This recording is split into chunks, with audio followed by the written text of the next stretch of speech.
Ladies and gentlemen, good evening and welcome to this week's edition of On the Mark, straight talk across the narrows. I am Troy Liburd and I will be your host for this evening.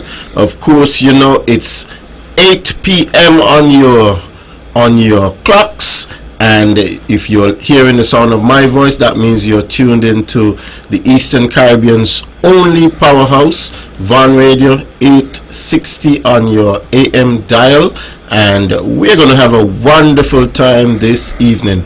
I love being here on a Wednesday night to do the On The Mark show. Of course, let me apologize for the Honorable Mark Brantley at the top of the show. He fully expected to be here this evening, but you know how it goes.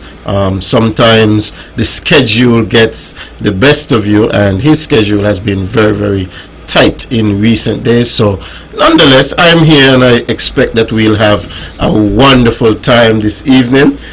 Quite a lot has been happening in the Federation. There's quite a lot of things that we've been talking about all over social media, all over radio and television and so on, and I expect to engage tonight on all of these different topics, from culturama to whatever it is, all of the different topics. We're open for all of that. We're here for all of that this evening. We expect to have a wonderful and engaging show tonight. I think it's going to be really, really good. I'm always happy to be here. I have a guest with me in the studio, and in a few I will, of course, introduce my guest to you. But before I do that, at the top of the show, we always like to, welcome in our listeners and viewers, because you're not only listening to us on the radio now, you can see us if you are following on Facebook, on the Von Radio Facebook page or the Von Radio YouTube page. You can actually see what's going on here. And in Nevis, we are gearing up for the big C50. So everybody's on it's a feel good type of vibe in Nevis right now, and so we want you to get a piece of that, and that's what I have here with me tonight, a feel good type of vibe. So I want to welcome everybody from the four corners of the world, wherever you are. If it's the wee hours of the morning, if it's already Thursday morning where you are, welcome. If it's late Wednesday night, welcome. And of course, if you're in our time zone and it's 8 p.m. or 9 p.m. or whatever the time is, and we are very, very happy that you have chosen to spend the next 2 hours with us here at On The Mark to get a little piece of the home front, and of course our regular listeners and viewers here in the Federation. I never get over it. I'm always sort of touched when I'm walking down the street and somebody meet me and they say, I really enjoyed the show last week, or I really enjoyed the show yesterday, or whatever the thing is. And so it's good to know that people in the Federation are tuned in, people in Nevis are tuned in, and they are listening, and they are getting some value from what we are bringing here on the show. Of course, at the top of the show, we always like to send out our birthday greetings or anniversary best wishes, or whatever it is, to those who have cause to be celebrating. And of course, on the flip side of that, those who would have suffered some loss, and families who are out there and they're grieving, we want to send out condolences to them. I want to especially mention the family of Lashana Kelly Francis. She's originally of Hanley's Road down in Holmes's Hill, and I think she resided in I think it's the Long Point area over there, somewhere in that area over there, but certainly somebody who I have known since she was very, very young. And my heart goes out to the entire family. It's never easy when you lose a loved one, but even more so when it's somebody who is still in their youthful age and in the prime of life. That is never easy. And I think it has been said here before, but let me also add my condolences to the family of Joel Huggins of Hamilton. And we all know about the tragic circumstances of her passing, and I think she will be laid to rest sometime next week, I think on Monday. And certainly that was a terrible tragedy here in Nevis. And I think we got to learn to live together. St. Kitts, I learned, was 68 square miles when I was in school, and Nevis supposed to be 36 square miles. We're very, very tiny, and I think the new census coming out saying that we're about 53,000 people or something like that. That's a small population. We need to all get along, and if we have differences, we need to find some peaceful way of resolving our differences. Ladies and gentlemen, you're listening to On the Mark. I'm Troy Liburd, your host for this evening, and as I said at the top of the show, I do have a guest with me this evening, a very, very important person who is here to speak about recently concluded Men's Health Fair.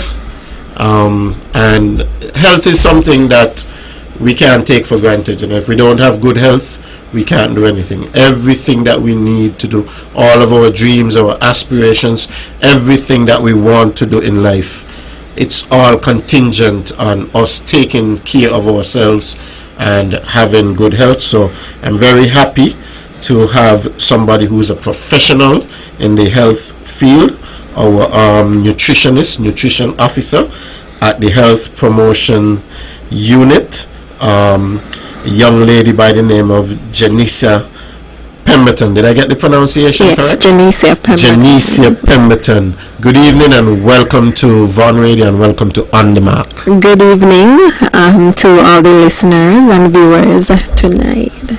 My name is Janicia Pemberton. I am the nutrition officer at the Nevis Health Promotion Unit. And tonight I'm here to discuss the outcome from the Men's Health Fair that was held on the 9th of June 2024. And it was held at the Malcolm Gishard Park, put on by the Nevis Health Promotion Unit in partnership with Lake Health and Wellbeing and the Taiwan ICDF. Okay, and so the aim of the event, of course, was to provide or to create a comprehensive and engaging platform to allow men to discuss men's health issues, and of course that was achieved by allowing them to interact with the expert panelists, also to be involved in the health screening, which would of course give them the tools necessary to prioritize their health and well-being. And so the objective of the fair was to raise awareness about the importance of screening yourself annually, taking care or being mindful of nutrition, physical activity, and mental health. We also wanted to empower men by allowing them to interact with the various expert panelists, and they were able to give their input as far as the implications of diseases that plague our community, such as hypertension, diabetes, chronic kidney disease, heart disease, among other issues. And we also wanted to create that supportive environment to make them feel safe about discussing these issues. I'm glad that you highlighted empowering men, because normally when we speak about empowerment, we're always speaking about gender empowerment in looking at it from a female perspective. Yes. So I'm very happy that somebody is looking, because us men, we need a little help now and again, yes. And especially when it comes to issues of health. Yes. Because normally men would be there and they're going through some sickness and so on, and sometimes we tend to keep it in, Yes. and we don't want to go and seek that medical attention, Yes. and so on. And by the time we get to seek medical attention is when it's too late to do anything.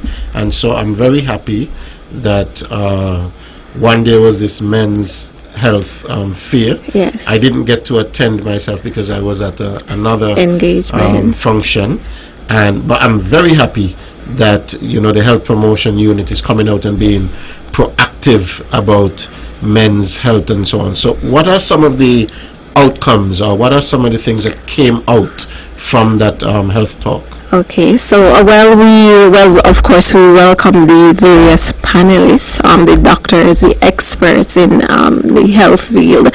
We had the various doctors, Dr. Glenville Liburd, Elijah Thompson, Dr. Tivon Brown, Dr. Bikara Haley, Dr. Algie Pierre, and they would have been able to discuss and engage with the men as far as those health issues, as far as the clinical aspect. We also invited Mr. McMillan Coffey, who spoke on the mental health implication. And then Mr. Ross Iroy, who spoke on, he was a representative of the Rastafarian community, and he, of course, represented them in the sense of the lifestyle, how that lifestyle is beneficial to men. As far as the outcome, we were able to, we got about 30 persons, over 30 persons who registered for the fair, and we were able to screen upwards of 23 men, which I think means that the event was of some success, because we were able to screen 23 additional men. And in them leaving the event, they would have left knowing their numbers as far as their basic numbers, as far as their renal health, their blood pressure, blood glucose levels, and their body composition. They also received advice as far as nutrition and lifestyle, physical activity, right? And we welcome, he was an integral component of the fair, Mr. Fitzroy Warner. And Fitzroy Warner was able to share his lived experience as someone who suffers from a chronic illness. And of course, he was able to share with the attendees, what was the impact of failing to or neglecting to adhere to the advice of his doctor, and how that ultimately affected his health negatively. And I think that gave the men in attendance some form of motivation to at least seek advice as early as possible, so that you don't end up in that predicament, right? So that was very motivational and courageous to share something so personal. And of course, Mr. Warner is somebody who I know well, and as a matter of fact, on a weekly basis, we're in the same place. We're at a particular place weekly, and Fitzroy never fails to give advice about health, and of course, knowing his experience and the things that he has been dealing with, the challenges that he has been having in terms of his situation with health and so on, his battle with renal failure and so on. He has shared a lot of his own life experiences, and has been given good advice in terms of things like dieting and so on, and things that are good to eat, yes, and different.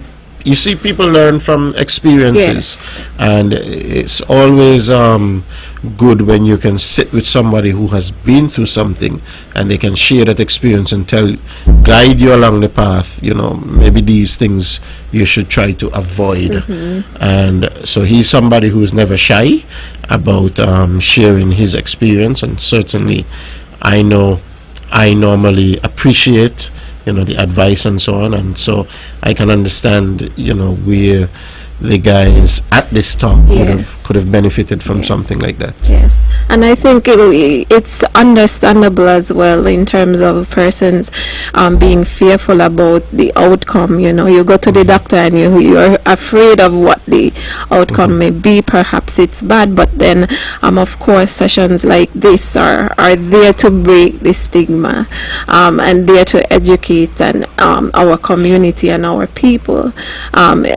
about the misconceptions that may exist.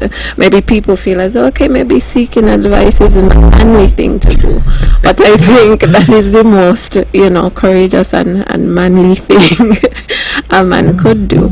And so I think his input was very, very, important and integral. And I actually believe that some guys, you would, 'cause I know growing up, I would hear men say, well, I'm not going to any doctor. When my time comes, whatever happen.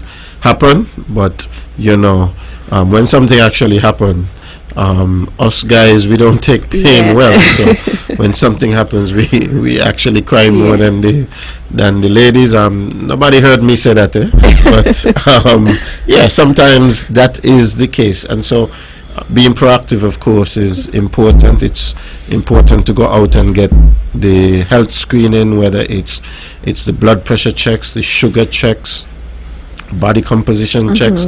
And nowadays, the technology that's there, it's impressive because you could be wearing a watch and that watch is able to tell you your heart rate. And there are some that can tell you your blood pressure, and now there are things that you can test your glucose continuously throughout the day for those who are diabetic and even in pre-diabetic and so on. They can test regularly, and so I think people should take advantage of technology and take advantage of all of the different things that are there to offer, whether by the health promotion unit or going to our health centers or the hospital or whatever. These are the days when we have so many things available to us. I remember as a youngster in Nevis, there were only a few doctors, 1 or 2 doctors, and I've heard stories from persons who I relate to who are older than me, who can remember when there was only 1 doctor in Nevis or 2 doctors in Nevis. Now there are so many doctors, and not just doctors. We have persons who are trained and qualified in other areas of healthcare. So we have pretty much the whole gambit around here in Nevis now, and we should really take advantage of that. Yes. And also we would like to thank our sponsors of the event. And I think, everyone who left, another outcome, every person who left, I think they left with something that they would have been able to keep with them lifelong in terms of the knowledge gained from being able to interact with the doctors, and something tangible. So there were prizes as well that were offered to the attendees, and it wouldn't have been possible without our sponsors. So what type of prizes? So we had prizes such as physical activity gear and various gift vouchers, right, from the sponsors. So those sponsors included, and a huge thank you to First Federal Credit Union Limited and the Development Bank of St. Kitts and Nevis, who were our bronze sponsors, the top sponsors for the event. And also thank you to the standard sponsors, Digicel, the Medical University of the Americas, Valumat Nevis, and LEFCO. And of course to the contributors as well, Nevis Water Department and our Master of Ceremony, Mr. Dwayne Hendrickson, and everyone else who contributed to making the event a success, Lake Health and Wellbeing, Taiwan ICDF, and the various departments, Gender Affairs, and among others. So thank you so much. So let me ask you, what was the response of the men, and how many men did you have at the event, and how did they respond to the various contributors and so on?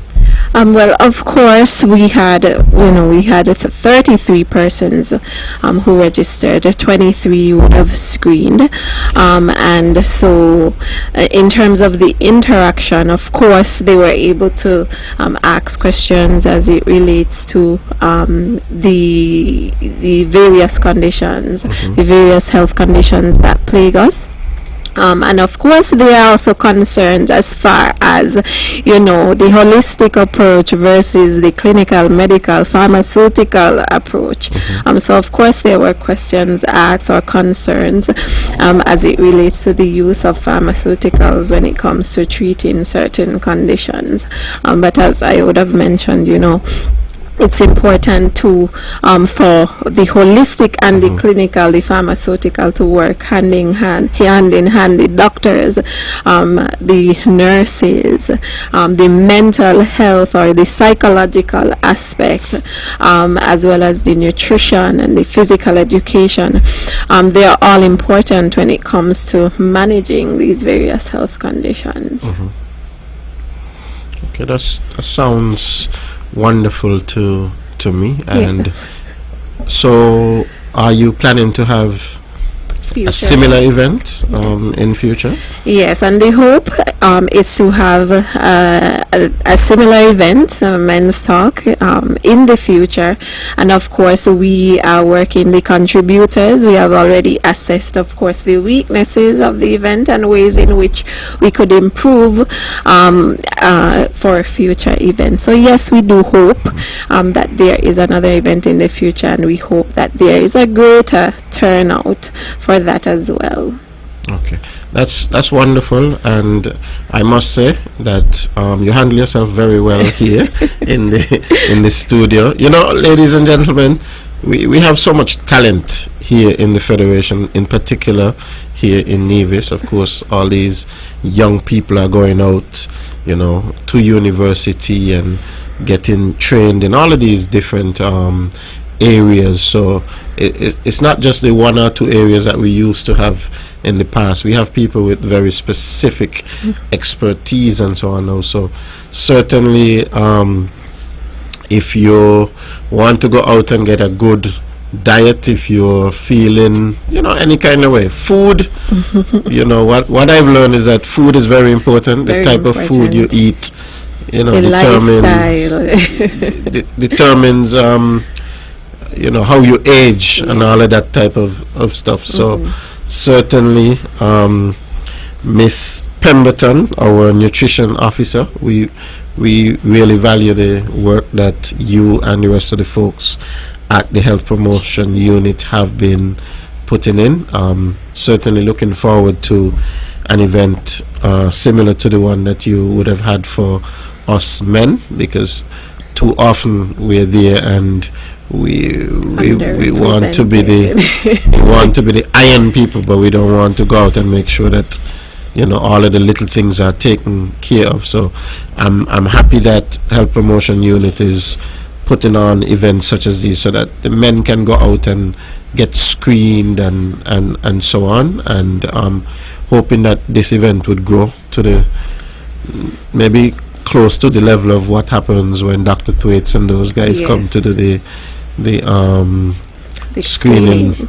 So I'm looking forward to hearing more and seeing more. Certainly a pleasure having you here, and I'll give you a final word to the general public.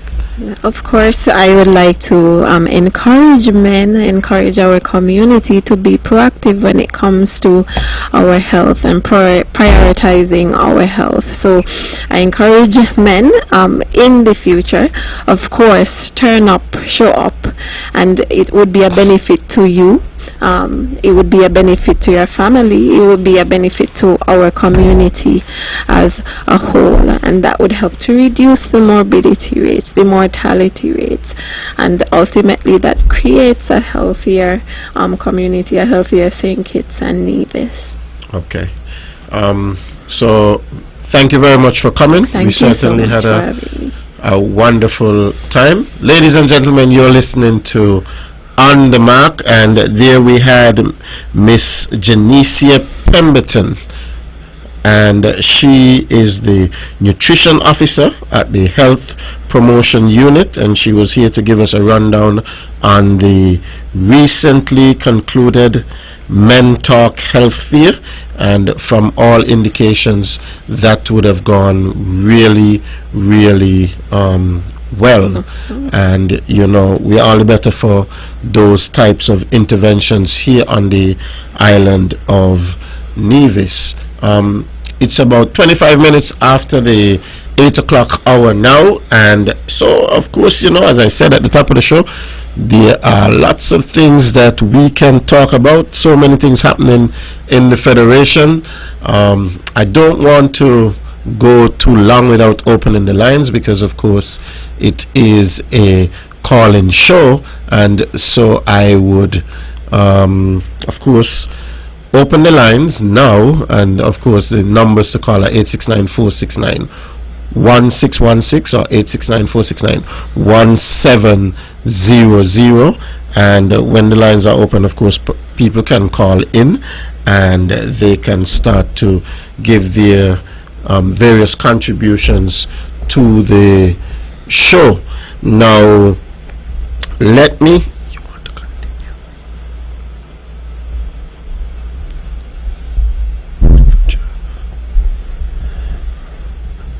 Yes, we're back. My apologies.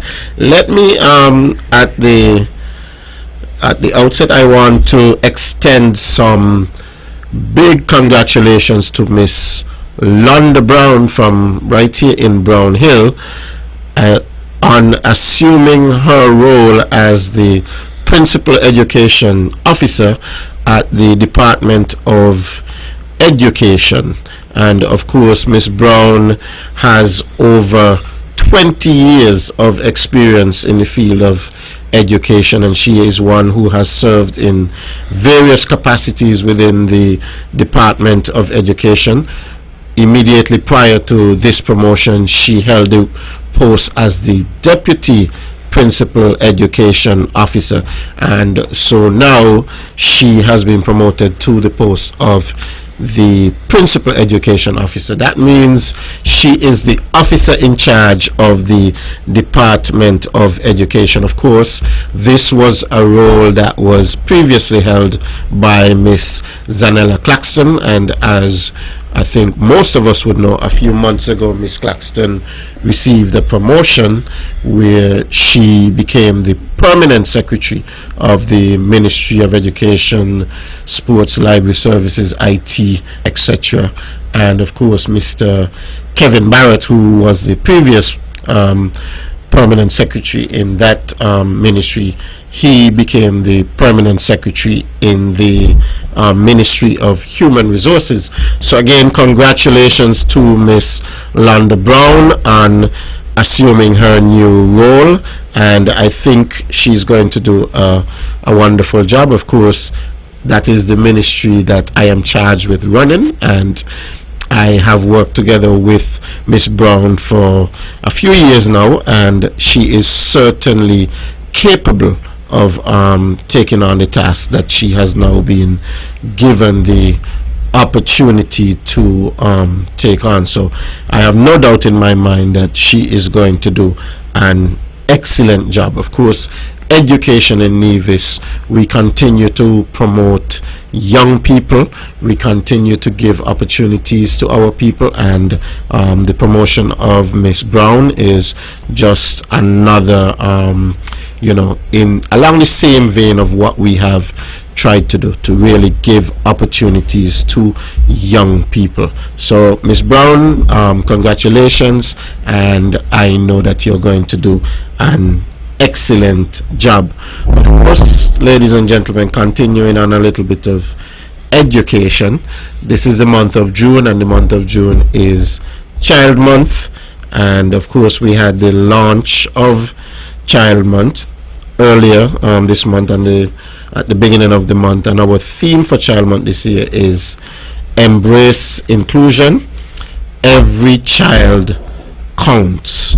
So we want to be inclusive, regardless of any disabilities or anything that children may have, whether it's a learning impairment or a physical disability, whatever it is. We want to be as inclusive as possible. We want to create a system, of course, that caters to all of the needs of all of our children.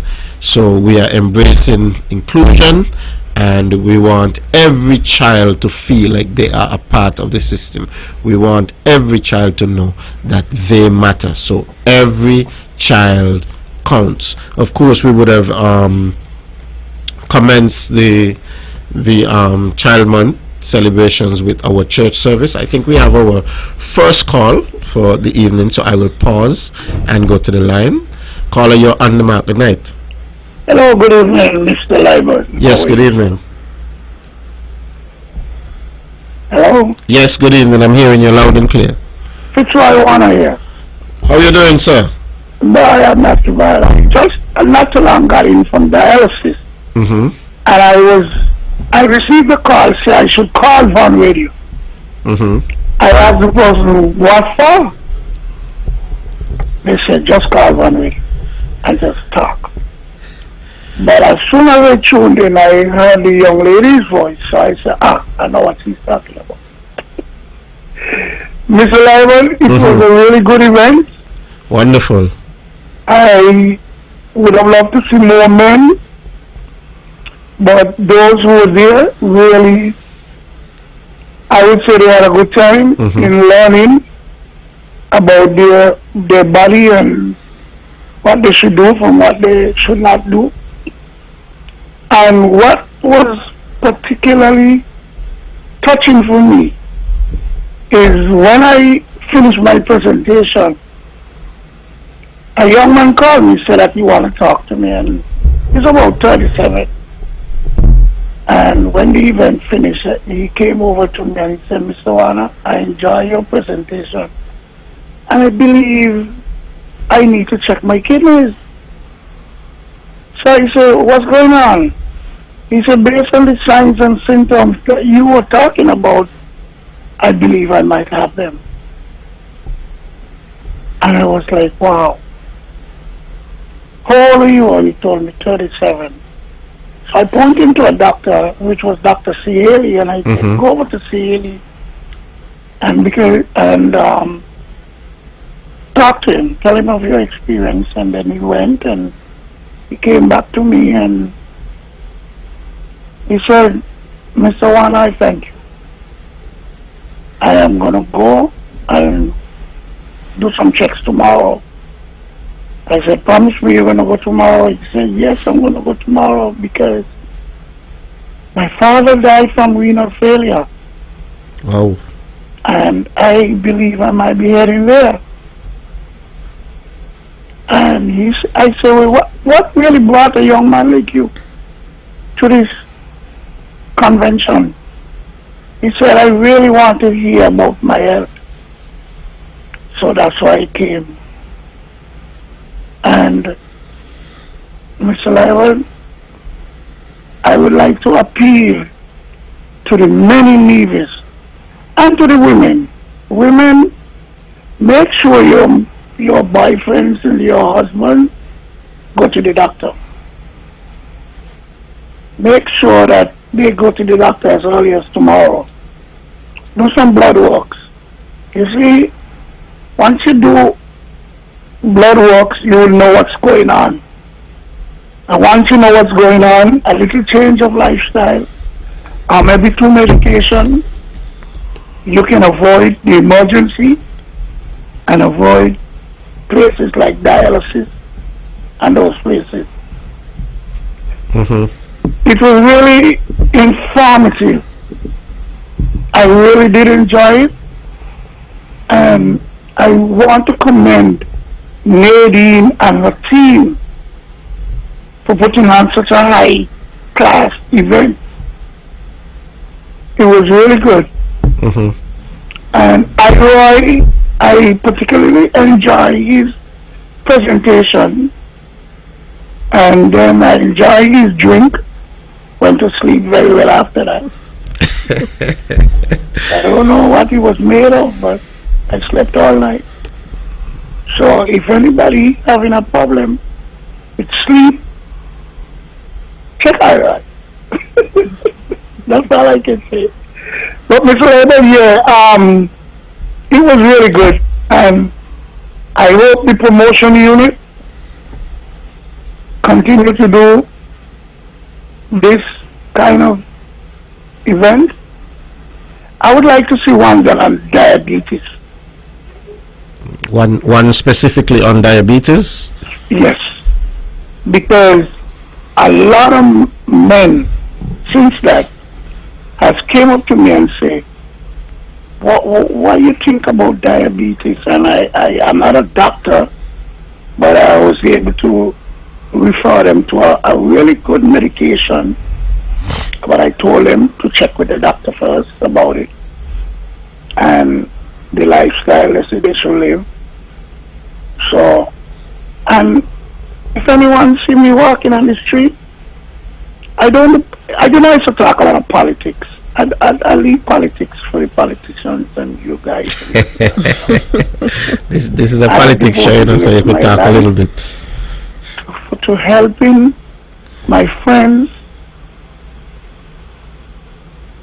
avoiding dialysis, renal failure. It's not easy. I am at dialysis 3 days a week, 4 hours a day. I see a lot of young people coming in now, and it's just a tough road to really walk.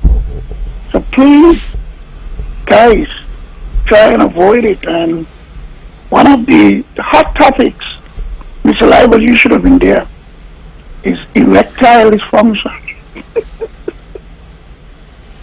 You hear me? I wonder why you think I should be there for that. you're being a middle-aged man. You know. Yeah, that was one of the hot topics, and I think a lot of information was imparted. And yes, it was really good. I'm happy that that person told me to call. So you continue to enjoy your evening, and next time, well, I'm gonna make sure that you come next time anyhow. So I don't have to say it here. Thanks for the call, Fitzroy. You know, we really appreciate it. Certainly good hearing from you, and I think the public would really appreciate hearing from somebody who is actually walking that mile. You know, certainly not an easy mile, and it's good that you're coming forward and, you know, sharing your knowledge and so on, and speaking to other persons as a deterrent, you know, to them going on that same road. Anybody see me walking in the road and they want to stop me and ask me any question about my situation, I'm willing to share my experience. Yeah. Have a good evening, sir. Okay, thank you very much. That's Mr. Fitzroy Warner, who would have been a part of the Men's Health Talk. And actually, we were supposed to have a video, audio from him, but, you know, for some reason we did not have the audio. So it's very, you know, not a bad wind ever blow. So I'm very happy that Fitzroy would have called in and would have shared that in person. There's nothing better than first-hand knowledge of any situation, and Fitzroy has that first-hand knowledge, and we certainly appreciate it. Ladies and gentlemen, you're listening to On the Mark, Straight Talk Across the Narrows. The lines, as you know, are open. The numbers to call 869-469-1616, 869-469-1700, and we were talking about men's health for some time, and we had our lovely nutrition officer from the health promotion unit here with us, and as she takes her leave from the studio, you could have one last word before you leave. And yes, I just wanted to say it's amazing how something as simple as knowledge could change someone's life, and even knowing the risk factors, let's say, of chronic kidney disease, for example. One of the major, or two of the major risk factors would be diabetes and hypertension. And so by managing those conditions through, of course, lifestyle and being able to take your medication and adhering to the advice of your doctor, I think it could work wonders as far as reducing the prevalence of these diseases within our community. So thank you for having me once again. My pleasure. Certainly wonderful to have you here in the studios of Van Radio and On the Mark, and certainly in the future,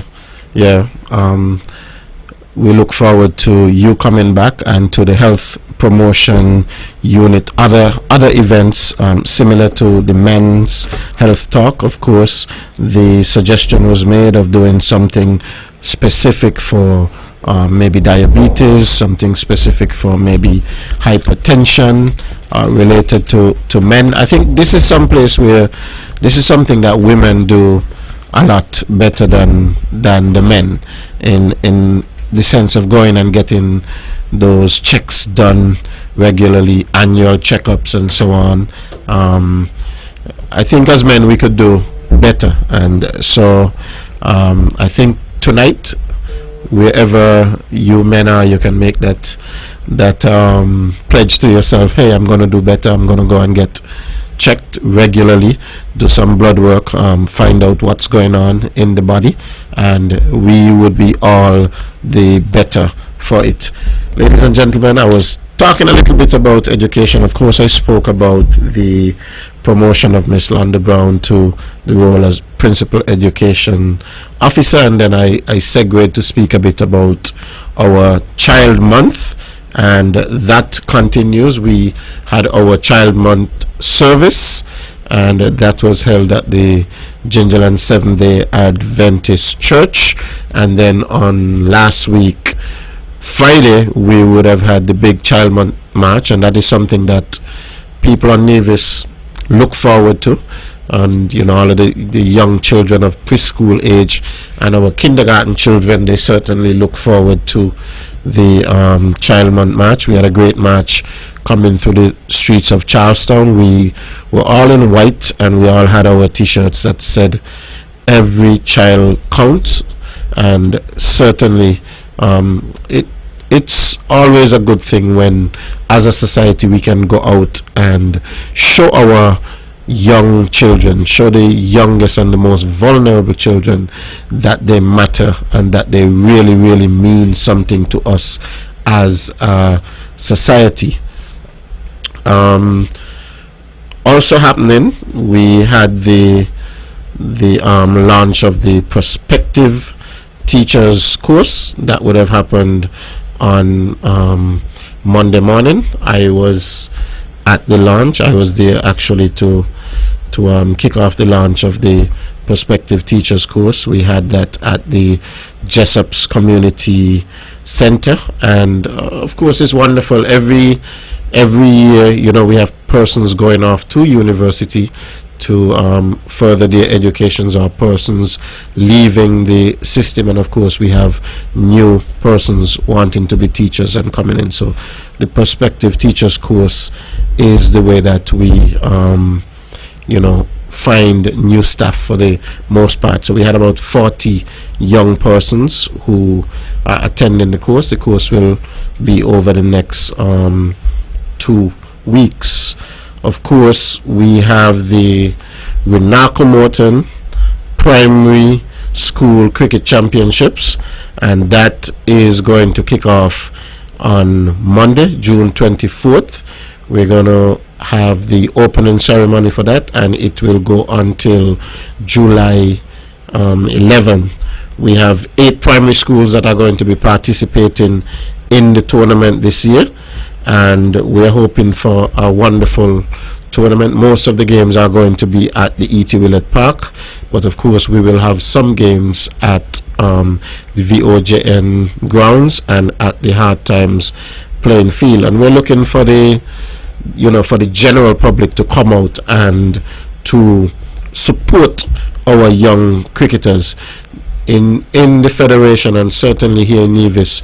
Cricket has been our sport. We have been doing very well at cricket over the years, and so we want to continue doing well at cricket. And the way that we do that is to start at very, very early age. So our primary school cricket tournament is certainly a good way to start. Of course, we have many camps that are going to be happening over the summer. As you know, we are coming to the end of the school year, and we're going to be going into the 2 months of summer vacation.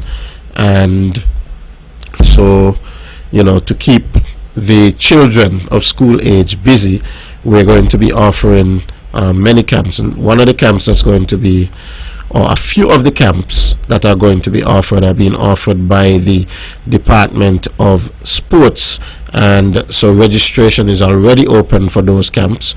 We're going to have cricket, netball, football, tennis, basketball, and swimming. And this year for the football camp, we're going to be partnering with Emmanuel Eddie Richards. He has been hosting football camp for some 15 years, and we decided, why do our own camp? We could partner with Mr. Richards, who has been running a very successful camp. So we want everybody to come on out and register the children from age 6 to 16 for those camps, to keep them well occupied over the summer vacation. Ladies and gentlemen, of course, we are coming up on the big Culturama 50 activities, and leading up to Culturama 50, we have already been having quite a lot of Culturama pre-activities, and certainly a lot has been happening when it comes to Culturama. We have a caller, so I will take a break and go to the lines. Caller, you're on the mark. Yes, Mr. Liburd, good night. Good night, how are you? I'm good. But I have a concern here. What's the concern? How are you? I'm good. And in the greet, I'm right here in Butler. Mm-hmm. I don't have no water for days now. And if I hear this story right, we have the most wells in Navy, right in Butler. I'm not supposed to be out of water. I went to think it today and come back and well, want me skin wash. I don't let no water this man and come back none still there. All I know none there. So you're saying that and there's none there today. So you're saying that there's no water at all? Yeah, and some people below me, down below, so they don't have none put to this. In Butlers? I don't think that is right. I used to go for water past the prison family, that's years ago. If you look at go back up there again. If we are the most wells, how much people looking out of water? Water go along a 4 season? Tall. Then I had to try to stone and bust them up because I need water here to wash my skin. Okay, Carl, I'm very sorry to hear that, the situation, that there is no water in Butlers, and of course, I'll endeavor to have a conversation with the minister that's responsible for water, and I beg you, please. with the good folks at the water department. Of course, we know that water is life, and when we don't have water, it's not a good thing. No, so I like me water, I like me light, so I pay all the clock every month. Yes. I cannot do without them. I like me water, I like me light. Yes, Carla. So I'm very sorry to hear about that situation. Please, and I not get no water. I do apologize. Not a job. Man. Okay then, good night. Thanks. Okay. Thank you very much, Carla. Ladies and gentlemen, you're listening to On The Mark with host Troy Liburd.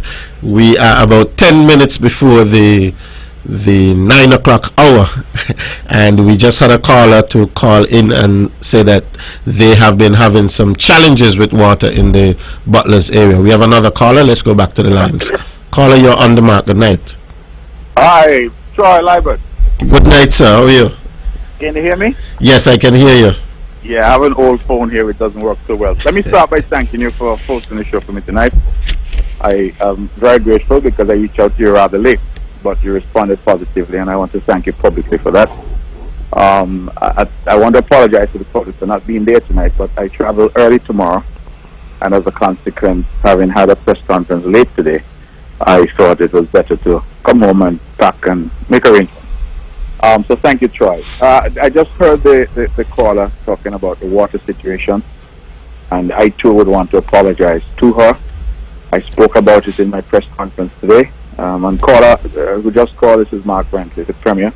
I spoke about it just today because we do recognize that there's a problem. The island is experiencing some problems. Less rainfall, much greater demand on the water service. But we also indicated to you that we have a plan that we've been working on. And I know when people are out of water, they don't want to hear about a plan. They want water right away. But I'm asking for people's patience. It's just like sometimes you need a road, but you have to dig up the area and you have to endure a little construction to get the road. So we're under construction insofar as water is concerned. I think today I confirmed, based on information from Minister Brandon, the ministry, that the drillers are going to be here, I believe they said the week of the 6th of July. And they already have a schedule for drilling. And we are still optimistic that we'll be able to get some water into the system in the month of July. So we are hopeful. I want to apologize. I know that it's a massive inconvenience for persons. And this caller really moved me because she says she pays her bill on time, she pays it early. And certainly when you're paying for something, you expect to have it. So no excuses. It's just trying to explain what the situation is and to let her and the Univision public know that we are going through a bad patch, but the expectation is that we will be on the other side of that in short order, since you're already mobilized. You've already paid a significant mobilization fee to the drillers from Trinidad, as you know, Minister Liburd. Yes. So I just wanted to assure persons that despite the current difficulty, we are working hard to remedy the situation, not just in Butlers, but all across the island, because all of us are suffering from water being off periodically. The irony is, she made a point there, and I want to agree with her, because she said she used to have to go to a place to fetch water. And the truth is, as you know, Troy, Nevis has left that a long time ago. We have modernized our water system, and our people now are accustomed to turning on the tap and having water 24 hours a day. It was not always so. But that, of course, means that when we are without water, we feel it even more acutely. So, caller, for what it's worth, just to alert you that we are working on resolving the problem. Now, Minister Liburd, there were a few things said at the press conference today, and I know not everybody would have had the chance to tune in. And I've already heard and seen the spin outrage by the usual suspects. So that's not surprising. That's what they're paid to do. So they go ahead and do what they need to do. But I think that today we announced that we have come to a deal with Cape Air to do a service twice a week at this point, Fridays and Sundays, from St. Croix direct to Nevis. And I know that the Nivisions and Kitchens in St. Croix have been complaining that they haven't had really a service since Coastal Air. That used to be Mike, since that stopped serving that route. We had been hopeful that we would get a few more days for the week, but KPF thought that they wanted to start with 2 days. And, as we say sometimes, a little something is better than nothing at all. Better to start so small and build. That with that start, that our friends and family in St. Croix and those here as well who are going back and forth, that we could keep that flight busy. And so they start on the 12th of July, Troy, and thereafter we will have it Fridays and Sundays. So for all of those in St. Croix who have been wondering, I could tell them that they could start booking Cape Air. I know many of them want to come home for Culturama. The 12th of July is before Culturama, so they'll have that opportunity. We apologize, we could not get it done before because KPA said they needed about a month or so to load the flight, and that is how they operate. I wanted it to start the 1st of July, but that was not possible. So I, again, apologize. It has been a long slog, but I want to thank this local team that we have here who really worked very hard to try and get this sorted out. We have Devon Liburd, the CEO of the NTA. We have John Hanley, our PS in tourism. We have Colin Doe, PS in finance, and we have our CEO of NASPA, Mr. Brandy. And that foursome have been working on this matter for us. And finally, we got the green light, and so I was able to announce it today. So that's some good news, Minister Liburd, and I'm hopeful that our people in St. Croix will get some relief and that service will be full, coming and going. Beyond that, I think I've heard your reports today. Some of it I would have addressed, but this evening I want to join with you as I did today in congratulating Londa Brown. Fantastic young woman. She has done well, and I expect that she will continue to do well. She's also from Brown Hill. I said that. I think I need to say that as well. But I think that what strikes me about this particular appointment is that she is the second young female in the last year or so that has been elevated within the Ministry of Education. We had, of course, Ms. Zanella Claxton, who was elevated to the post of Permanent Secretary, and now Londa Brown to the post of Principal Education Officer. I think that speaks to your leadership, Minister Liburd. I know sometimes, people don't toot their own horn, but it speaks to your leadership because, in terms of you recommending these individuals and seeing the value in them to lead. And, I'm very satisfied when I look at our sustainable development goals, what the UN has set out for us to try and achieve. I'm very satisfied that Nevis has been an excellent job in terms of gender equality, in terms of ensuring that women have equal opportunities. And I believe that some men out there may even argue that sometimes they feel women have more opportunities. But the truth is that we have been working hard, not just with women, but also with youth, to elevate them, to put them in positions where they can take decisions, leadership positions. And I'm very proud of Londa. I know her mom of blessed memory, Lornette, would be very, very proud of her. And, sometimes our parents aren't around to see these achievements, but I know that these achievements matter. And so, congrats, Londa, if she's listening. I'm very happy to hear that she has been elevated in this way. So, try beyond that. Today, of course, we announced that we would have a 15% salary increase for parliamentarians. I laughed because the first headline that I saw said that Mark Brandt increased salaries for cabinet members. And I thought to myself, well, I know that I speak English and I know what I said. So how is it that it's now cabinet members? But in truth, it is all parliamentarians. The president of the Nevis Island Assembly, the members of the government side, and the members on the opposition side. All of them will receive a 15% salary increase. The problem I think we have, Troy, are you still there? Yeah, I'm listening.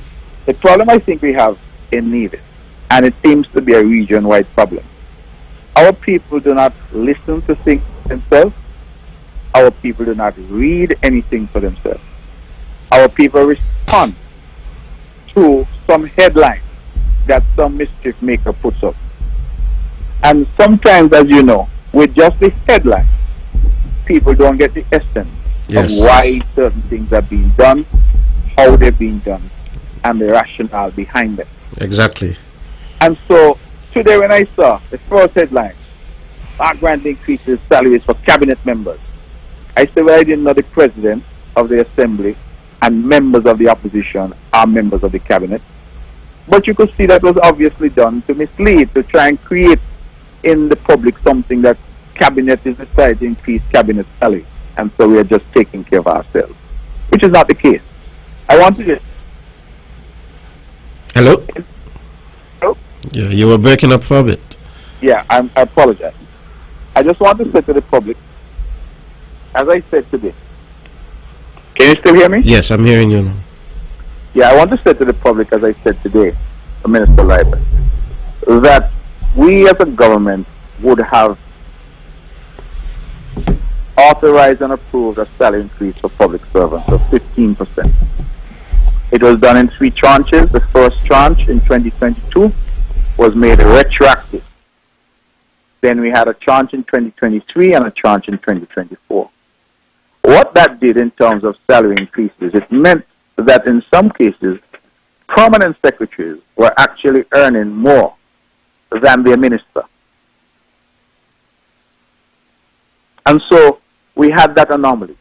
Now, in the past, based on the advice that we took from the Ministry of Finance, the usual scenario was either one, that salary increases in the Nevis Island Assembly followed what was done in the Federal Assembly, Federal Parliament, or alternatively, when public servants in Nevis got an increase, that was mirrored. And so the parliamentarians got an increase as well. That was the sort of state of play. What we did was in 2022, when we decided that we would offer public servants in Nevis that 15% increase, we did not take any increase for parliamentarians. We did not authorize any increase for parliamentarians. And the consequence of that was, therefore, that for 2022, 2023, and the first half of 2024, that public servants would have enjoyed a salary increase, but the parliamentarians did. We now have the situation where, of course, in February, the federal parliament would have approved certain increases at that level. But again, I want to emphasize so that people understand that the only two parliamentarians in Nevis at the NIA level, that is the Nevis Island Assembly, who are also at the federal parliament, would be Eric Evelyn and Mark Brandt. So we have Spencer Brand, we have the president, Mrs. Michelle Slack Clark, we have the Honorable Troy Liburd, we have the Honorable Janelle Nisbet, we have on the other side the Honorable Janice Daniel Hodge, and we have the Honorable Cleon Stapleton Simmons. None of those would have got the benefit of any increase from sinking. And so all of those persons would have been left out, if you will, of the equation. And so we looked at it and we said, listen, at the end of the day, we have to make a decision in relation to the parliamentarians in Nevis and to make an adjustment accordingly. A lot of people continue with the argument that, oh, Mark Brantley is getting this, or Eric Evelyn is getting that, as the case may be. And yes, it sounds good, I suppose. But I want people to understand that Mark Brantley did not get an increase. Eric Evelyn did not get an increase. The position is what got the increase.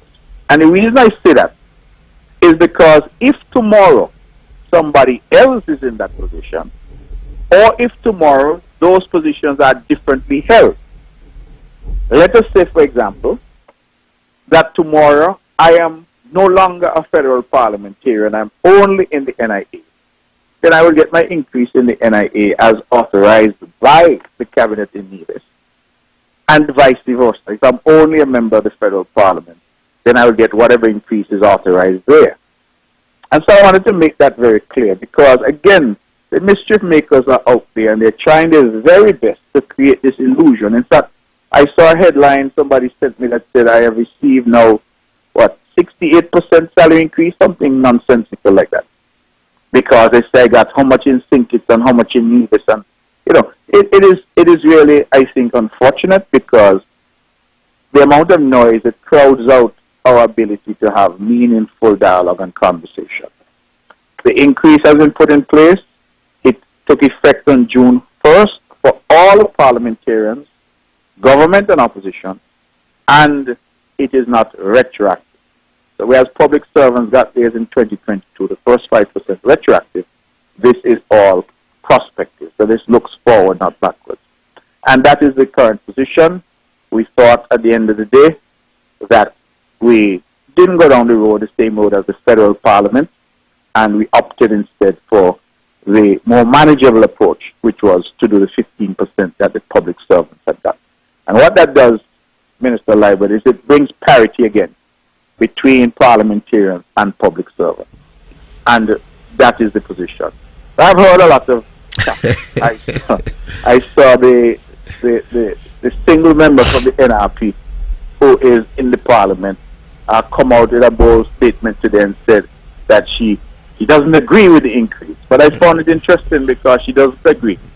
But she didn't say she won't accept it. Yeah, she has the option of foregoing the increase. You there with me, Charles? Yes, I'm listening. I was saying she has the option of foregoing the increase. Well, that if you don't agree to something, I would have thought that would be your first approach. But she says she doesn't agree, and it would not have happened if she was there. But she will gladly accept it. And then I suppose to try and soften that, she says she will give it to her constituents. So let me ask you, who is the accountant to determine whether your constituents get it or not? But that is the approach, you see, hypocrisy. I'm against it, but make sure you give me mine. That is it. That is it. The attitude. And that is why I say we need sensible discussion in the country. If somebody is opposed to something, then their position should be, I'm opposed to it and I will not accept it. Not you're opposed to it, but give me mine. Right? And we understand that this is how some operate. And so it's just posturing, really. It is not a serious approach. And so that is the situation. I just wanted to spend a few minutes to clarify what it was we were seeking to do. And to say that the federal increase went into effect since February. We would have deliberated March, April, May, and we finally decided that we would put it in effect for the 1st of June. So that is where we are at this point. And because it is not retroactive, it means therefore that the island would have saved those monies going back from nearly 3 years, 2.5 years, in terms of what it could have cost had we implemented a salary increase back then. So we delayed the decision. Definitely, and you would recall, Mark, that when we first took government in 2013, we would have taken a 10% salary cut for several years. So this government has been one that, of course, we understand what the situation is in Nevis in terms of finances and so on. And we have always been willing to go that extra mile. Well, you know, Minister Liburd, I'm happy you say that, you know, because I'm going to say something now as I'm about to hang up and let a lot of callers get a chance. I must remember I'm not on the show tonight. But I'm going to say something. Because during COVID, as Premier of Nevis, I went for 21 months foregoing my entire salary, benefits, and emoluments as the Premier of Nevis. I did not collect 1 penny for 21 months.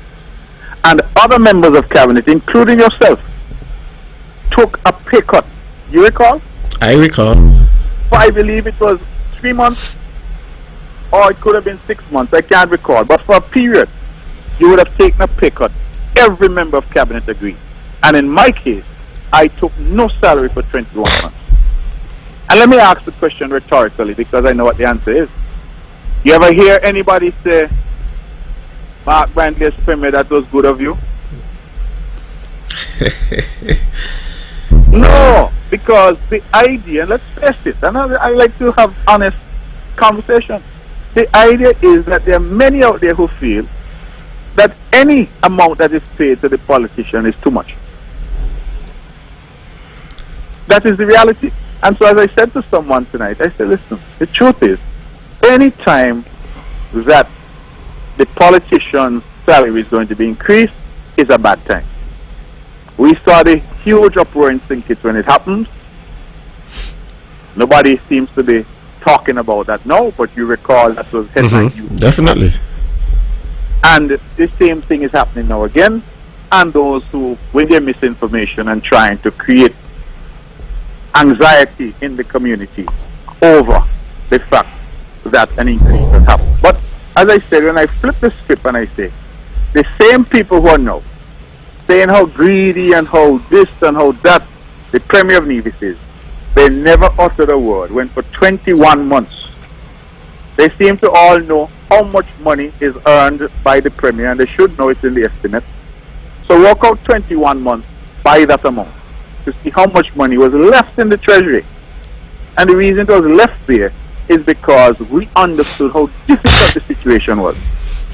And I did what I did, and every single member of our cabinet did the same. But has anybody ever said, Troy, you took that pay cut to try and save some money in the treasury so that other people can get something? No. There is never a word said when that happens. But there's always a lot to be said about how bad and greedy and terrible the members of government are. And that is why I feel that once we do things that are justifiable, that are reasonable, that come from a place where we know is genuine, and we explain to people what it is we're seeking to do. In this particular situation, we delayed, and I said so in April of this year, that given the increases in sinkage that the cabinet would consider, and Troy, you're a member of cabinet, you know that we took various stabs at it.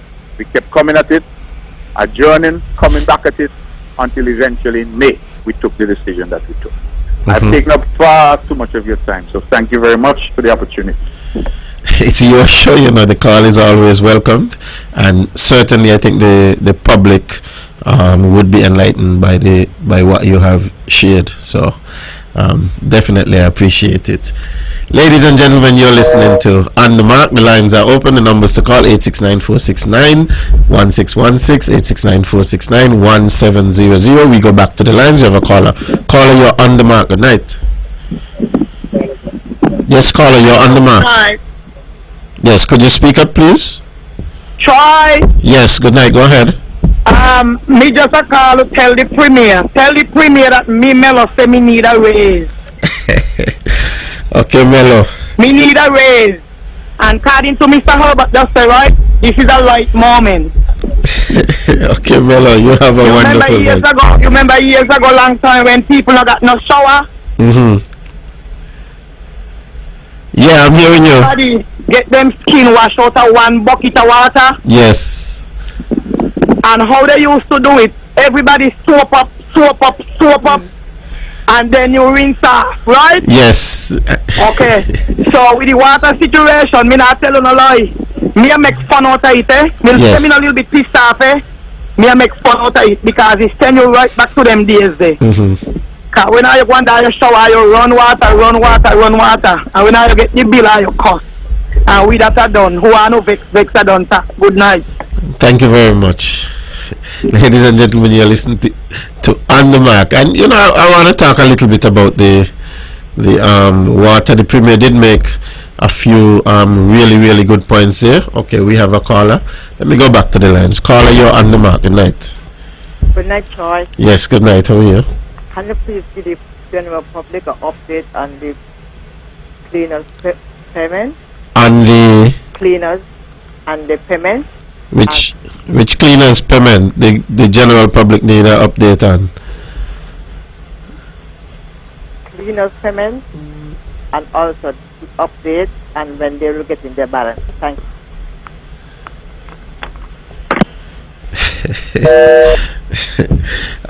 So I was saying, let me talk a little bit about the water. And the situation with the water, of course, is something that we would rather not have. And what we've seen over the years is that the usage of water on Nevis continues to go up and up and up. We have a caller. Let me go back to the lines. Caller, you're on the mark. Good evening, Troy. How you doing? Yes, good evening. I'm wonderful. Just an observation. One would have thought that now that everything seems to be getting better and people are more wiser, that part every home in the Federation would have some form of water catchment. I am surprised that that caller, good friend of mine in Butlers, appear not to have one. What if water for some other reason has to be turned off? Let's say maybe a hurricane or a pipe burst. Water is something of great necessity. Yes. And I will encourage everyone to invest in some form of water catchment. There should not be no null if water, the tap from the government side is turned off. You should have some form of water in your property. Caller, I think that is good advice. Those selling them, if you can't afford to buy it at that price, maybe you could go on a payment plan and invest in one of those. Certainly, that's good advice. Thank you. Yes, appreciate it. Okay, so I guess we could continue talking a little bit about the water. And as I was saying, the situation with the water in Nevis, basically what it comes down to is that we are consuming more water here on the island of Nevis than we have been able to produce.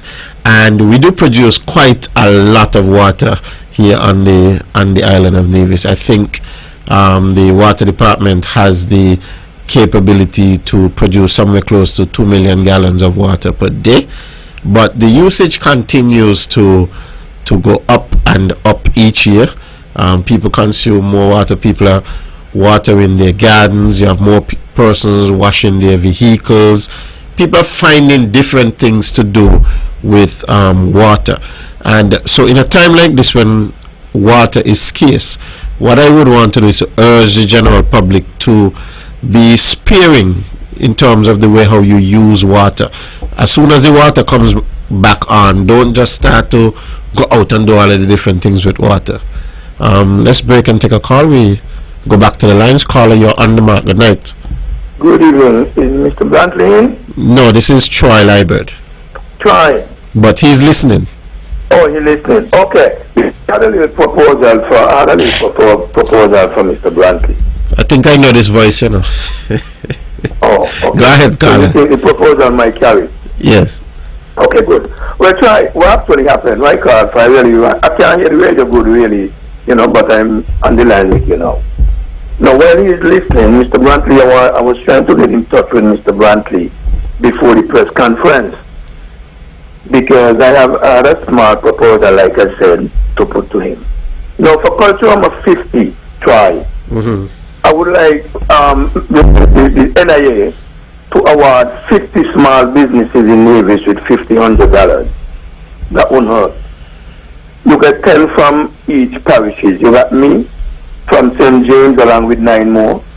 Big Six in Gingerland along with 9 more. Passion in St. John along with 9 more.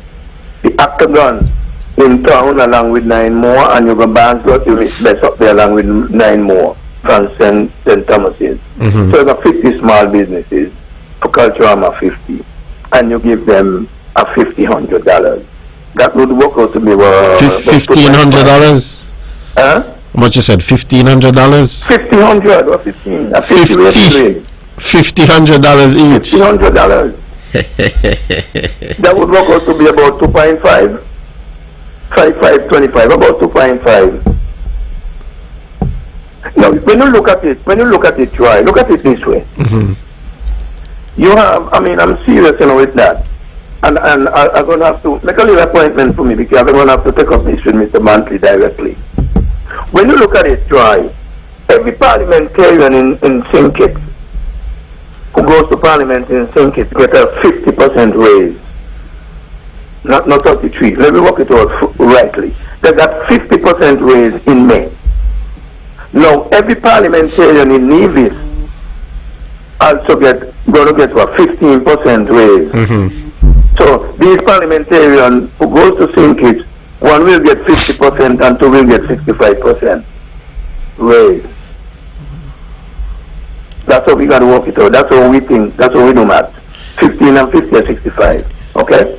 Now, during St. Kitts, the Prime Minister raised minimum wage in the country.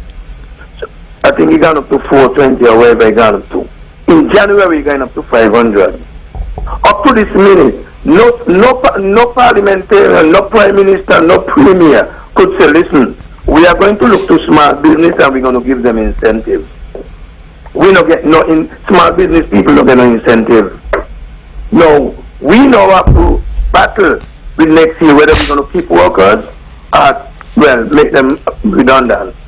Because I don't believe we're going to continue this way. Parliamentarian rates going up, which me not going to problem with that. Food prices going up, everything going up, everybody want to raise. Somebody might ask, well, what am I do to get these money? Well, that's another question for another time. I am saying small business is doing enough for Culturama 50 from 1974 to now and struggling all the way through the pandemic. That they too need some incentive. If you're going to give them a one-half, a one-half. Remember, Mr. $1,500. That's only. That's $5,000. That's nothing. Because if you're going to raise now, when you have also, see what happens. And this is where the politicians are going wrong and doing the people bad things. You raise 15% now. You raise water bill. You raise electricity bill. Small people got to pay that money, and we don't got no incentive.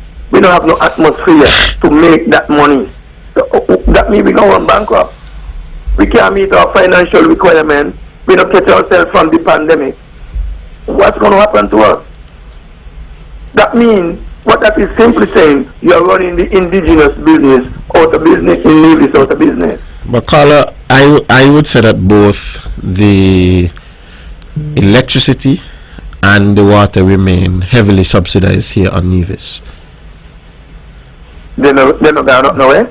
No, that's not what I'm saying. I'm saying that they remain heavily subsidized. We don't have to pay? What do you mean? Yes, but they are subsidized by the government. The general public is not getting the full brunt of the cost that it takes to generate the electricity or to produce the water. And why that? Why is that? Because the government is subsidizing. Yeah, but why the government would have to subsidize? But Carla, you just spoke about the fact that the electricity has gone up and the water has gone up. So I'm telling you, notwithstanding that, I'm saying notwithstanding that both of them are still heavily subsidized. Okay, good. But let me tell you, if you create an economic atmosphere in the country, you don't have to do no subsidy. Once you create, that's what politician does. Create the atmosphere, and all the benefit, all the responsibility would fall on the people. Government only subsidizes when the country broke, when the country not doing well. Once the country do well, government don't have to subsidize nothing. Break it down. If you got a son going to school, just left university, now make no money, you will still give him a little subscription. When he start to work, you gonna give him still? No, because he working. He gonna buy bread, he gonna buy Guinness, he gonna buy beer, he gonna do what he got to do. But until he get a job, you're gonna have to subsidize, and that is what's going on in Navy, according to what you're saying. Create the atmosphere, let people go work. No, but the atmosphere is being created for work. Of course, numerous programs have been put in place to assist small businesses and so on. Call two. Huh? Name two. There are initiatives such as STEP and so on, where no. workers can, of course, those are big things where businesses can benefit from persons being paid by STEP. Of course, there are initiatives where businesses can get reduction in duty payments and so on. You get reduction in duty payments. Of Try course. to tell you something. We should be benefiting from PEP. We are not benefiting from PEP. Over a year ago, I put in to get 2 PEP workers. I can't get none. We should be benefiting from PEP. The government have already gotten 3-4 sets of PEP workers since I applied to PEP workers. So we should be benefiting, but we are not benefiting. The government is benefiting from PEP workers in Nevis. Speaking that, I can't speak for Sinkits. I am saying here, Troy, give us the incentive, let we go do we work. I don't, listen, let me tell you. You're setting up down by the bed for the children. You're not setting up that for the people. You're setting it up for children. We might go down there and we might enjoy the view. What you're doing in the community for the people? What is done in the community? You're setting up the hot bath stream. Nevis people don't have to go pay to enter now, I suppose. So where you got that from? There's an announcement that people will have to pay? I said maybe you're not going to put gate and fence and you're not going to have people. Well, okay, let me not go so deep. I hope not. Because what you say is not supposed to be.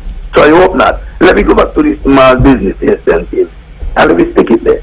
Back to the reason why I asked for the 50 small business to get $1,500 is that we could help enhance our community. So when people come in for culture, I'm a 50, we could look a little pretty. Look how down a bell look. We could look a little pretty. Look how the roof in tongue look and all over look. No disrespect. Let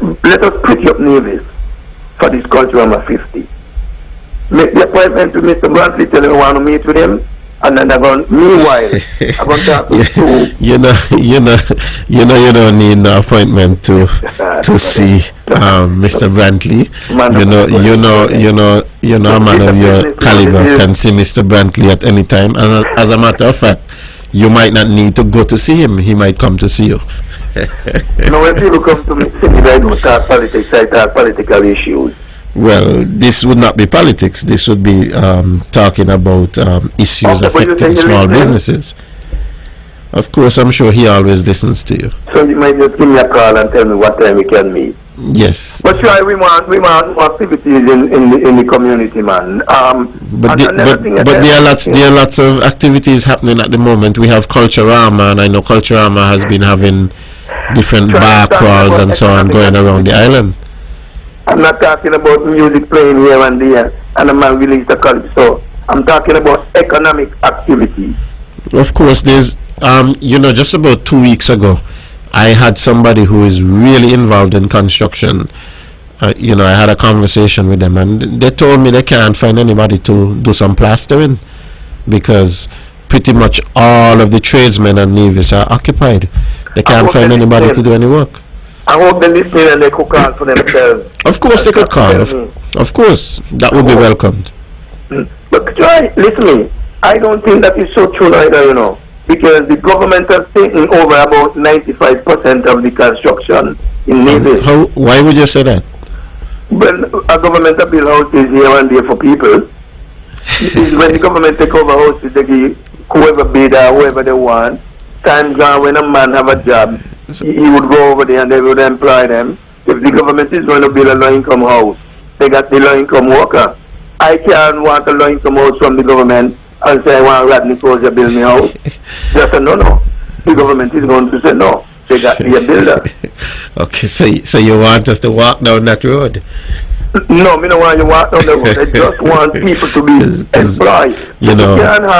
You can't have given the job to, let's say, an NRP worker, and he say no one. I don't think that that when we look at workers, we look at NRP workers or CCM workers. No, I am just saying. Look at workers. I'm saying, not you, the government. I'm just saying you can't just give it to that person because listen, man. Remember me live in Nevis now. I know what's going on, no? You talk to me like you talk to somebody, and you talk to listeners out there. I am talking to you because I know you. And you know me as well as you. So let me cut it. Of course you do. Yeah, let me cut that. Don't tell me I know.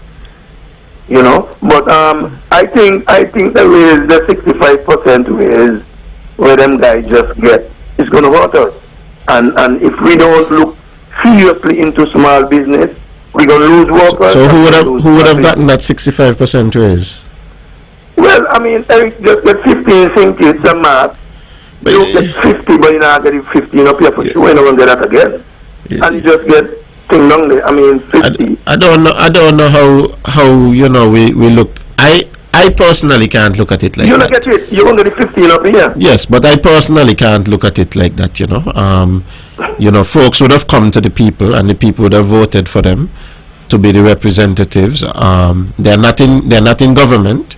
They are sitting on the opposition benches on St. Kitts, and there's a stipend that's paid to the members of the opposition, and so I don't think that is something that we should really be talking about, because not talk about it. They are not the first persons to sit on and to hold a seat federally and hold a seat locally. No. That has been the case. You just played a clip. I could hear you vaguely when the premier said they got a raise in St. Kitts, but those on the other side would not have it wasn't a clip, the premier was actually on the phone. The premier was on the phone. Oh, he was on the phone. Yes. So you see, that's what I tell you. So he just said it. So you don't try to put me away from it, because he just said the opposition in Nevis is not getting it in St. Kitts, and you would not be getting it in St. Kitts. So he do it in Nevis so that you all could get it. I don't really believe that. But that he said, so we got to work with what he said. At the premier, when the premier talks, you know, me gonna believe him. Definitely. Okay, but so the 65%, so you only gonna get 15. Alex is gonna get 50. I say, wow. It's simple mathematics. You know, I'm not gonna stay here and argue. I'm not gonna stay here and argue your math.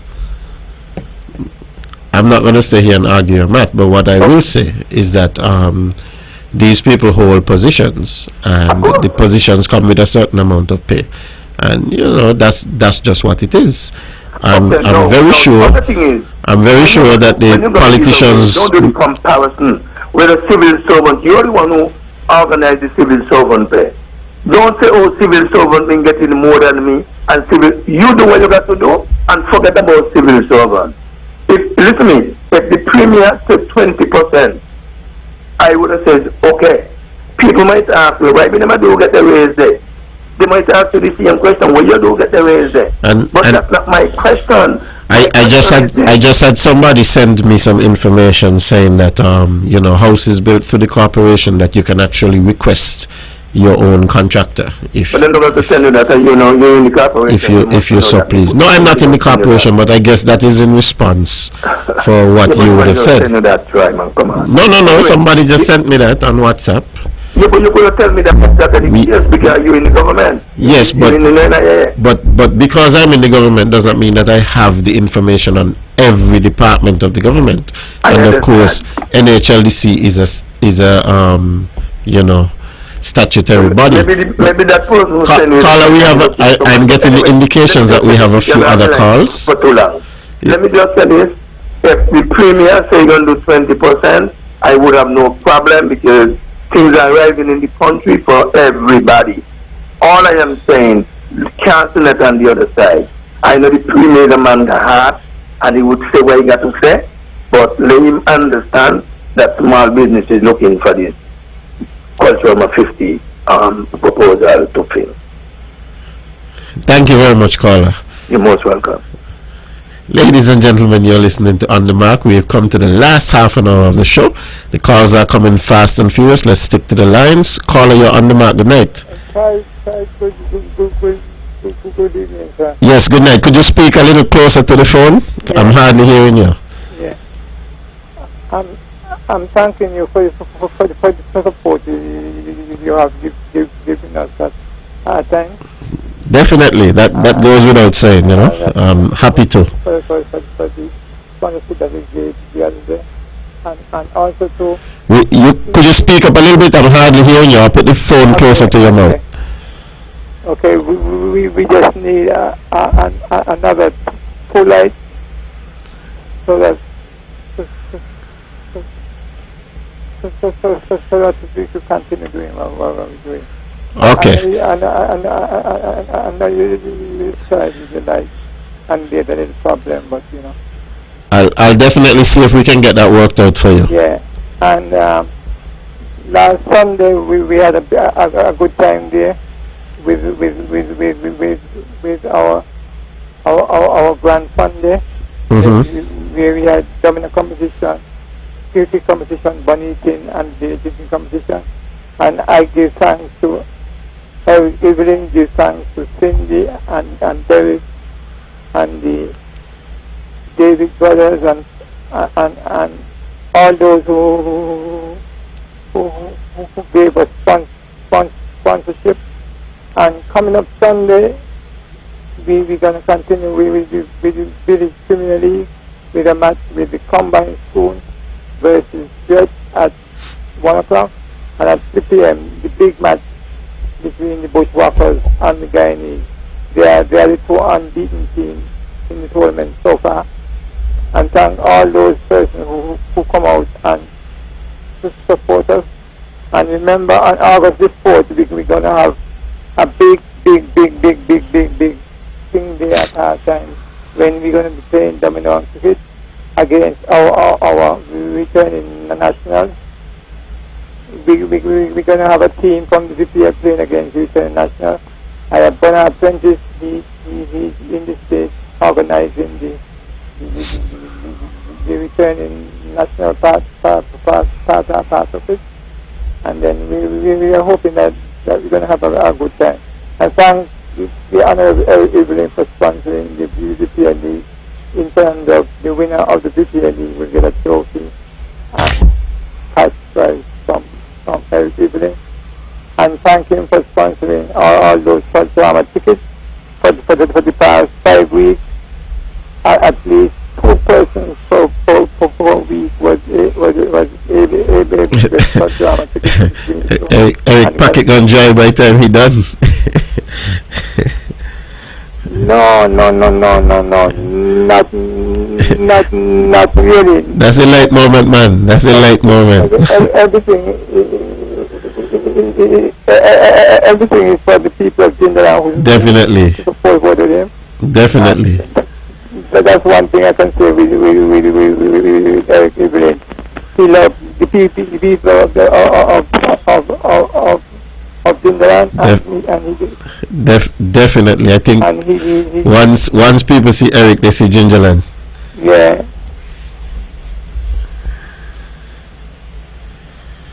You there, brother? Hello, You there still? yeah. So I'm just thanking all of those persons because there is no way in the Caribbean like hard times. You can come to hard times and you take a 100 cash and get $100, and you can take a 200 cash and get a $50. And I'm telling you, more and more people is coming to hard time on a Sunday because what we have done, we have instructed the DJ play an hour of gospel music starting up, and then all of the other things, just pure cultural and music. Definitely, brother. So I'm depending on you to give us them too. Yeah, we're gonna try to work on the lights. Two additional lights. Definitely. All right, brother. You enjoy the rest of your night. My voice is not 100%. Yeah, I realize you're talking a little soft. Yeah. Okay. Yeah. All right. You enjoy the rest of your night, ladies and gentlemen. You're listening to. Enjoy the rest of your night. Thank you very much. Have a good night. You too. Ladies and gentlemen, you're listening to On The Mark, straight talk across the narrows. We go back to the lines. We have a caller. Caller, you're on the mark. Good night, sir. Good night. I'm wonderful. And how are you doing? I'm okay. I'm watching cricket and listening to the program. Mm-hmm. No disrespect to your caller before the last one, but tell him there's a strong competition going on in music, so probably he could take part and win. And get you $1,500. Thank you. Thank you very much, Carla. You know, I love this show and I love the people of Nevis. You know, sometimes you don't have to give an answer for something. The answer just comes right there to you. You know, and on that note, I want to make a little announcement. I want everybody to go on out and support the Nevis International Secondary School. They will be having an elocution competition, and it's called Celebrating the Voices of NISS, and this is going to be happening tomorrow evening at the Pond Hill Community Center from 5 p.m. until 7 p.m. It's an elocution contest. Come on out and hear our young students, our young orators, our future, politicians and future leaders speaking. So certainly, go on out. It's just $10 to enter, and it's the Nevis International Secondary School at the Pond Hill Community Center from 5 p.m. until 7 p.m. and that's tomorrow evening. I hope when I get there, I will see a full house. Ladies and gentlemen, you're listening to On The Mark. We're having a wonderful time here on the show this evening. Of course, the Premier himself, the Honorable Mark Brantley, would have called in and he would have spoken about the just recently announced salary increase for parliamentarians here on Nevis, and it's a 15% increase for parliamentarians. Of course, That was announced today after some deliberations by the Cabinet of the Nevis Island Administration. As you all would be aware, in the Federation, the federal Parliament would have given a salary increase, to the federal ministers and so on, and persons involved in the federal government. Some months back, we did not, follow suit in Nevis. And of course, as you're aware, over the past 3 years, we would have given increases to the public servants and civil servants here on the island of Nevis of 5% each year. So that's 15% over 3 years. And of course, the parliamentarians and the ministers and so on we would not have gotten any increase. So the decision was taken to do a 15% increase.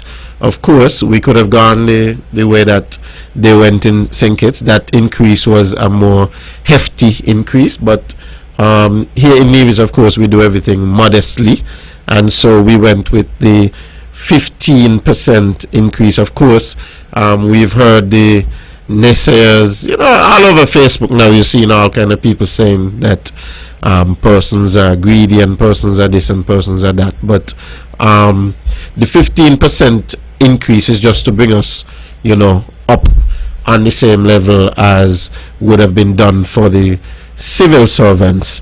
And this government, over the years, we've taken pay cut after pay cut. When we came in 2013, certainly the finances of the government were not the best, and we took a 10% pay cut, and that pay cut went from 2013 all the way up to 2015. And then during the COVID time period, we would have taken pay cut. And as the Premier said when he called in, he did not take any salary from the Nevis Island Administration for 21 months. And he was still working just as hard, or maybe even harder, during the COVID period. So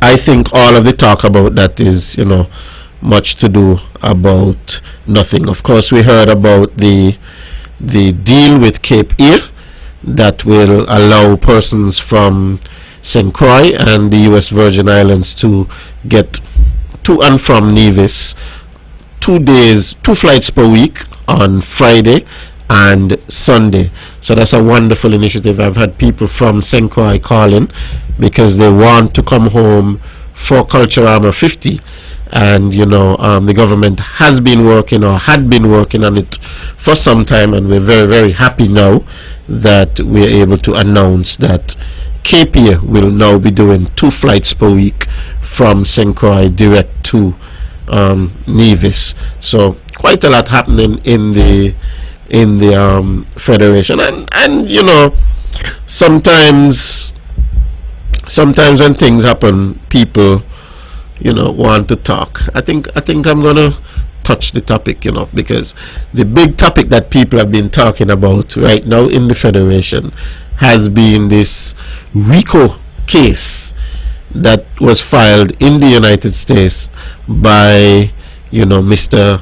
Martinez of MSR Media, and we've heard all kinds of things being said about this case. I mean, of course, for those of us who do a lot of reading and so on, and you watch documentaries and so on, RICO is something that they came up with in the United States, and it's to do with racketeering and so on, and it's normally related to gang related activities. RICO is what they use to take down most of the mob bosses and so on in the United States, but that's normally related to criminal trials. This RICO case is actually a RICO lawsuit, so it's not alleging that there is anything criminal that was being done, but this is more on by way of a lawsuit. So this RICO case was filed in the United States, and it names 2 former prime ministers in the RICO case. Of course, our former head of the CIU here in the Federation, CIU in St. Lucia, And it's a case that could be harmful to our CBI, our Citizenship by Investment program. And since the case has been launched, we've heard, all kind of things. I think the latest thing being said is that is Mark brought the guy to to Nevis and so on, and I am listening to all of the different things being said, and I just have to shake my head at some of the things being said, because Mr. Martinez, I've never met him personally myself. Let me get that out of the way. I've never had personal interaction with Mr. Martinez, but Mr. Martinez came here to do movies during COVID, or just on the back end of COVID, when most of the movie studios and so on in the United States and in other places were closed down because everybody was being cautious or a little bit apprehensive about COVID, and so he was looking for safe harbor, some place where there was not a lot of COVID cases and so on, where he could do movies. And he came to Nevis, and he was able to have some success early, was able to make a few movies, and persons here on Nevis benefited. Persons got jobs, persons with hotels and guest houses were able to benefit, because all of the people who came in for the movies and so on would have stayed at those institutions, and the government would have come to an arrangement with Mr. Martinez and MSR, where the government would foot some of the bill. The government would be a bit of a partner to facilitate these movies coming to Nevis.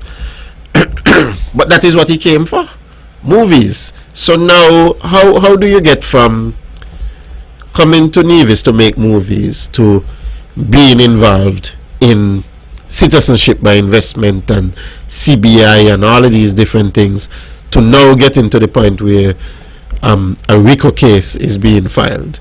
And I think persons who are really looking at it should look at it objectively and realize that this thing is not about Mark Brantley bringing anybody here, because the truth be told, the gentleman was in Nevis, he was making movies, and somebody decided, well, this thing was too good for Nevis, so let's try to pull this guy away. And so they tried to pull him away, and they said, well, come over to St. Kitts, and they offer the sun, the moon, and the stars. And Nevis couldn't match that offer, so the guy basically pull up stump from Nevis and say, well, I'm heading over on the other side. And then whatever happened, quite unfortunately, happened, and things didn't go the way that they wanted it to go, or they expected it to go. So I don't think there's any reason for anybody to be blaming somebody in Nevis and saying, well, oh, it's your fault. No, they already came over to Nevis and tried to, as the people would say colloquially, to back ways, to try to outdo what we were doing over here in Nevis, and say, hey, come over and be on our side. And so now that happened, and the proverbial mess has hit the fan. Everybody want to now come and say, oh, somehow that is Mark Brantley's fault, or somehow that is Nevis' fault. And we take no fault for it, and I will say here that it is no fault of Mark Brantley. Mark Brantley brought the gentleman here to do movies, and he was doing movies. How he get into CBI and all of these different things is a different story. Now, all of that being said, our CBI program, the Federation's CBI program, and I say that with a bit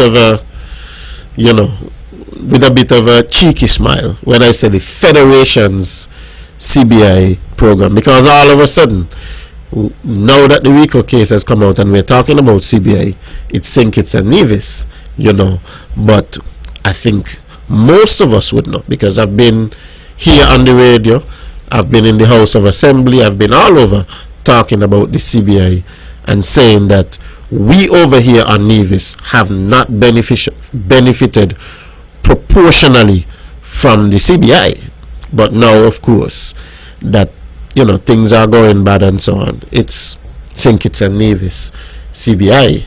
Now, we would have heard, I think, earlier this week, the Prime Minister would have made, you know, a statement where in that statement the Prime Minister would have spoken about the number of passports or the number of citizenships that would have been granted under the CBI program so far, and the number is staggering.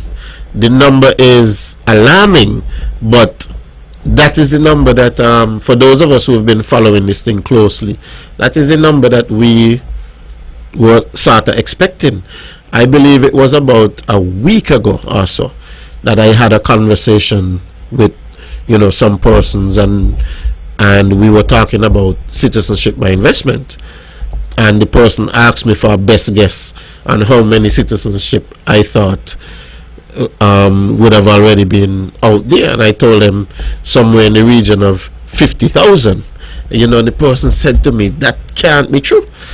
But now here comes the Prime Minister, you know, here comes the Prime Minister, I think last Friday it was, you know, and he made his statement. He said there were 10,000 that were given out prior to 2015, or 10,000 citizenships that were granted prior to 2015, and then between the time 2015 to 2022, another 30,000 plus citizenships, and then I think after that some other amount, bringing the grand total up to just over 50,000 citizenships, a whopping 50,000 citizenships. And I continued and I listened to the Prime Minister, and I was looking for him to say something else, but I guess he stopped short of it. And what I was looking to hear would have been what the numbers are, not just in terms of citizenship, but what the numbers are in terms of monies that have flowed into the Federation as a result of the citizenship by investment program, as a result of the processing fees and all of the other fees that are associated with the CBI program. And I was looking for him to say that number, because in the past we have heard quite a lot about the amount of money that has come over to Nevis. Indeed, we have heard, you know, the opposition in Nevis and many others in Nevis saying that the Nevis Island administration has gotten this amount of money and where has the money gone and all of that. So I was hoping that the Prime Minister would have continued and he would have given the number, you know, the amount of money, the amount of inflows that we would have gotten from CBI, you know, over the years, because I'm very certain, and I'm willing to go out on a limb right now to say that whenever those numbers are given and we do the calculation and we do the math with the numbers that have come over to Nevis, that we would realize that the numbers for Nevis will not exceed 10% of the total amount. That is something that I'm very confident about. That is something that, you know, I think is almost a certainty. So, you know, I'm hopeful that, you know, the next time the Prime Minister goes to speak, that he will not only speak about the numbers of citizenships that have been granted, but he will also speak about the amount of money or the amount of inflows that have come into the Federation as a result of the CBI. And I think, ladies and gentlemen, in the Federation, we have to really value the CBI, and we have to use the CBI to really build the Federation, not to build one side of the Federation, but to build the entire Federation as a whole. The CBI has been a blessing to the Federation. Personally, I am not going to support anybody who is trying to destroy, the CBI. I am not going to support anybody at all who is trying to do that, because all of us have benefited. Even though I believe that we on this side of the Narrows, we in Nevis, that we have been dealt a bad hand, continuously. We have not been dealt with fairly, even though I believe that is the case. I'm still grateful for what we have received, because indeed what we have received have helped us to really push Nevis forward and to build Nevis. And so I'm not going to join with anybody at all, no matter who they are or where they come from, to try to destroy what we have here in the Federation. All the big countries out there, they have all of their different resources. Some of them have oil, some of them have gold, some of them have different things. They manufacture all manner of things, and we are mostly consumers here in these small islands, and CBI has been a way that we have been able to generate some income, generate some monies for these islands. And so that is something that we really, really need to value. And so I'm not going to join with anybody to try to destroy it. And those persons who are out there in social media, for whatever their reason, politics or whatever they want to make out of it, as citizens of the Federation, when it comes to something as important as this, we need to put the politics aside, and all of us need to come together to realize that when there is a threat against something that is important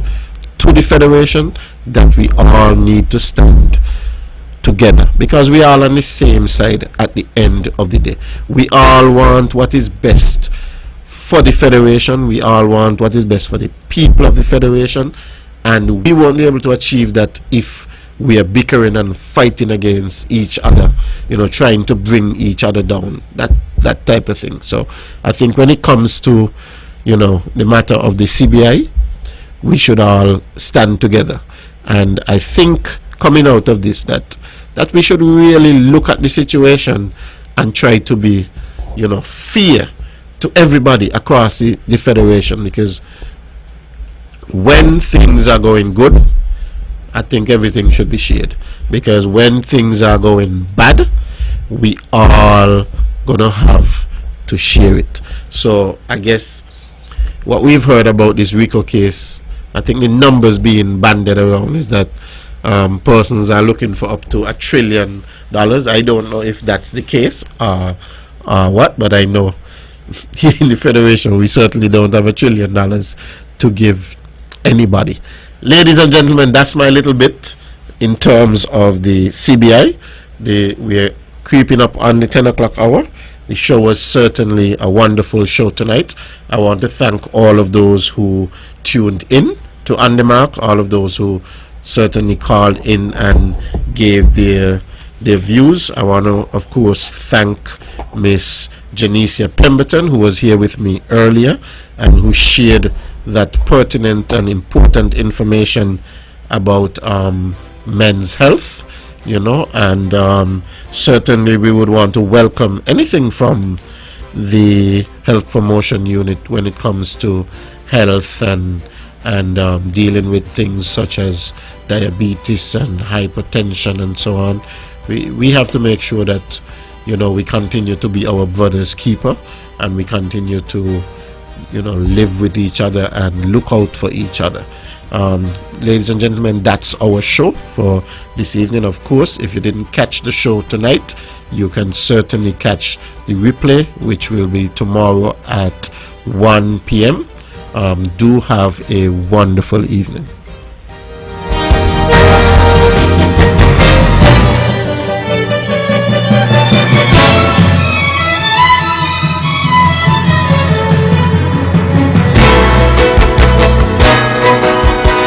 The views and opinions expressed on the preceding program were solely those of the participants and do not necessarily reflect the views of the Nevis Broadcasting Company Limited or its advertisers. With all the power from the tower.